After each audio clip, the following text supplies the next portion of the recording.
ايوه انا زي ما انتم شايفين على العنوان بتاع الفيديو كده. انا اللي نزلت البطنيه الساعه 5:30 الفجر علشان افطر، ومش اي فطار بس. قبل ما اروح المحل اللي انا عايزه افطر فيه عديت على فرن الازهر، اشتريت حبه بقسماط. لو لفيتوا الدنيا كلها مش هتلاقوا حبه بقسماط زيهم، حاجه كده بسم الله ما شاء الله عليها. ورجعت بعد كده دخلت حاره المدرسه، ايوه هي اسمها كده حاره المدرسه، علشان اقابل يوسف. هو ده بقى يوسف، لسه كان بيفتح المحل بتاعه ويطلع عربيته اللي زي الفل بالمنظر ده كده ويرصها علشان يبدأ بقى يومه من أوله. يبدأ بعد ما بيحط العربية، واحنا طبعا كل ده مش انا بس اللي واقفة مستنية، ده في ناس كتير واقفين مستنيين يوسف لما يفتح. بدأ يرص العربية، بدأ يرص الكراسي، بدأ يظبط المحل بتاعه ويكنسه ويظبطه. والكل من ده على فكرة فيه أزايز مية تلج علشان تديكي مية ساقعة. بدأنا بعد كده زي ما انتم شايفين نفضي الكسكسي اللي يوسف جايبه معاه من البيت علشان يكمل التسوية بتاعته على البخار. بستلة ستانلس على بستلة تانية فيها مية، والبستلة التانية محطوطة على باجور من بتاع أمهاتنا بتاع زمان. شايفين منظر الكسكسي ازاي؟ حبات من الذهب والله العظيم. بصوا المنظر بسم الله ما شاء الله عليك يا يوسف. محل بتاعه زي الفل. الصدى اللي في الأرض دوت من الباجور اللي هو شغال على حلة المية أو بستلة المية، هنقول بستلة مش هنقول حلة. يرجع بعد كده يوسف يفضي الكسكسي بتاعه في التشت اللي قدامكم ده اللي هو الألمونيا، وبيبرق بيلمع زي الفل زي ما انتم شايفين كده. بصوا المنظر عامل ازاي، اللهم بارك بسم الله ما شاء الله. احلى حاجة عجبتني في يوسف النظافة بتاعته، وهتشوفوا حبة كسكسي ولو دقتوهم عمركم ما هتبطلوا تنزلوا البطنية زي كده علشان تاكلوا كسكسي من عنده. بصوا المنظر عامل ازاي بسم الله ما شاء الله. يبدأ ان هو يفرطه من بعضه كده، شايفين الشكل اللهم بارك. حاجة كده فعلا تفتح النفس.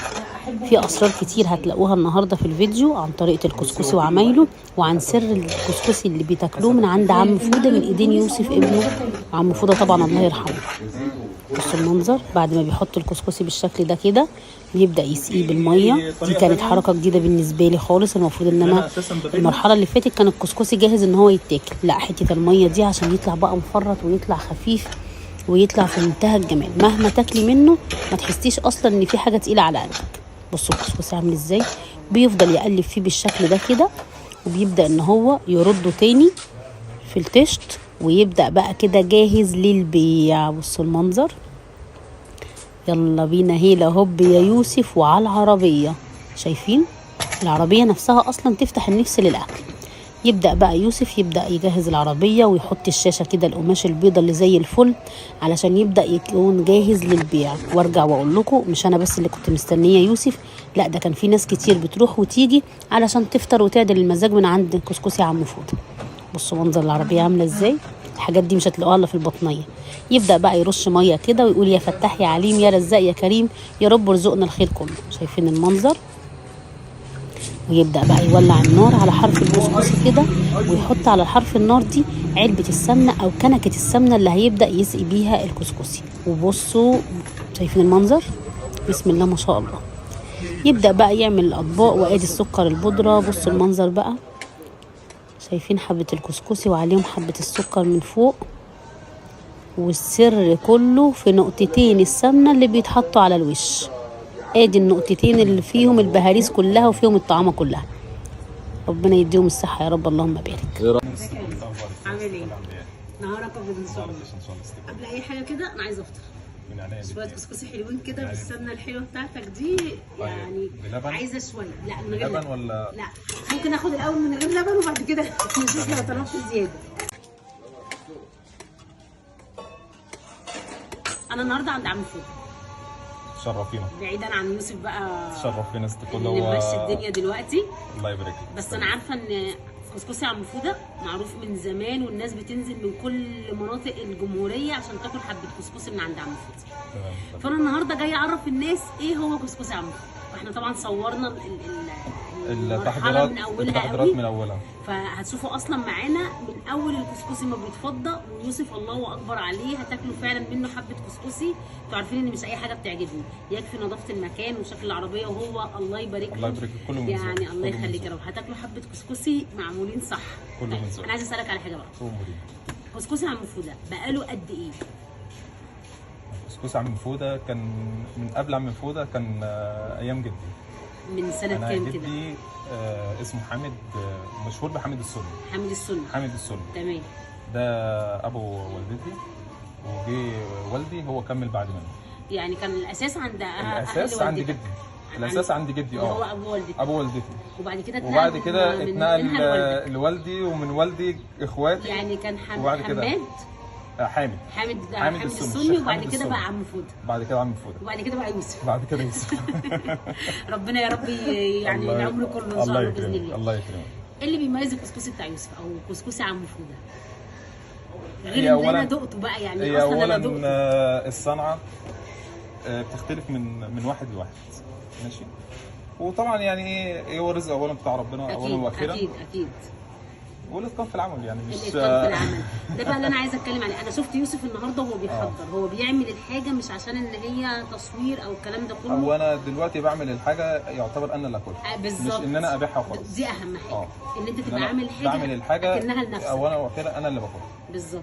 انا باكل منها واولادي بياكلوا منها وكل حاجه، فبرضك اللي بياكل منها كأن انا اللي باكل منها واهل منطقتي، اهل منطقتي هم اهلي يعني. انا عايزه اقول لكم ان عن يوسف فاتح من الساعه، احنا اصلا في الشارع من 5:30. تمام. يوسف بدا يفتح على 6 وشويه كده، او قبل 6 كمان بدا ان هو يشتغل في الكسكسي. الناس كلها كانت ما شاء الله ربنا يزيده ويبارك يا رب، واقفين اصلا مستنيين لما يخلص ويروحوا ويجوا، يلاقوا لسه ما فتحش يروحوا ويجوا. معنى ان الناس تنزل تلاقيه لسه ما فتحش ويروحوا ويجوا، معنى ان هم مستنيين يختاروا حاجه معينه حلوه قوي. شايفين شكل الكسكسي ده؟ مش اي كسكسي هتدوقوه. واللي هيجي عند يوسف عشان ياكل حبه كسكسي من عند يوسف هياكل برضو يعني حاجه كده تظبط المزاج لاخر اليوم. شفت كده اللي بيقول لك ايه؟ ما يظبط المود الا الفود، هو ده بقى الفود اللي بيظبط المزاج. هناكل دلوقتي حبه كسكسي من يوسف، وهوريكم شكل الكسكسي بيعمله ازاي. يلا بينا. ولا مكسرات ولا غيره، حبه كسكسي بلدي. بصوا السمنه، في حليب بس حضرتك لا مش عايزه حليب. لا انا مش عايزه حليب، انا كفايه قوي. يعني عايزه اقول لك على حاجه، ان انا كنت باخد الكسكسي يعني لما بعمله عندي بعمل الكسكسي وبروح مقلباه كله بالسمنه. تمام. واروح شايلاه في الثلاجه واخد على قد ما انا عايزه. انت النهارده علمتني حاجه، ان لا الكسكسي بيتحط وقت الاكل وبس، هو يدوب على خفيف يعني من فوق كده. يعني مثلا لما بيجي يطلب مني حد كسكسي وكده، مثلا هياخده البيت او هيسافر بيه او كده، بفضل ان انا ما اعبوش احط عليه سمنه. فبسال الزبون الاول مثلا هيتاخر ولا لا. هيتاخر ما بعبوش بصراحه بسمنه، عشان السمنه مهما كان بتاثر ايه؟ بتاثر على طعم الكسكسي. لا مش بتاثر، يعني بتقلل روح الاكل شويه. ما بتبقاش مخليه مفلفل زي ما انت عامله كده. هو يفضل ان هو بيتحط مثلا لو هو هيتاخر شويه يتحط في الثلاجه من غير سمنه. بس انا عايزه اقول لك ساعه على حاجه. التسخين انت دلوقتي اما حطيت لي الكسكسي انت يا دوب نقطت سمنه من فوق. عايزه اقول لك ان الكسكسي يعني بيحب السمنه جدا. بس انا حباه دلوقتي انت حاطط على خفيف، فتطعيمته تحس ان هو اخف واطعم. هو كتير قوي بيتكلمونا على النقطتين دول، يعني هما النقطتين دول فيهم السر. بس هو يفضل هي ايه يعني الحاجه المعقوله برضك كويسه. انا كنت بحط سمنه كتير واحط واقول ايه علشان يشرب. حماد صحتين وعافيه. لا الف حمد. ايه رايك في كسكسي يا يوسف؟ مش هتقولي لي. قول لي انت. مش عارف اقول. ليه بقالك كام سنه بتاكل من عنده؟ اتولدت لقيت يوسف. لازم تاكل. لازم كل يوم تفطر من عنده الصبح. انا بقى دلوقتي هعمل لكم طبق كسكسي زي ما يوسف بيعمل وعلمني. هناكل احلى طبق كسكسي من عند عم فوده. تعالوا نشوف بيتعمل ازاي.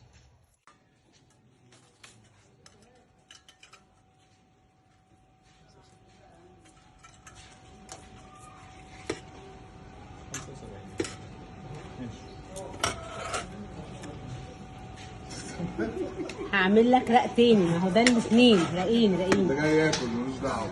رقين. بصوا يوسف هيتفرج عليا الدنيا على اللي انا بعمله زي العسل كده. احلى طبق كسكسي من عند عم فوده، رقين سكر تحت وفوق. ممكن شويه لبن بقى. حبه لبن. شويه لبن.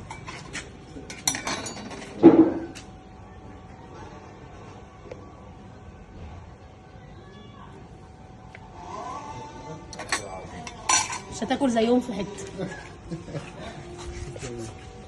حبه كسكسي عظمه.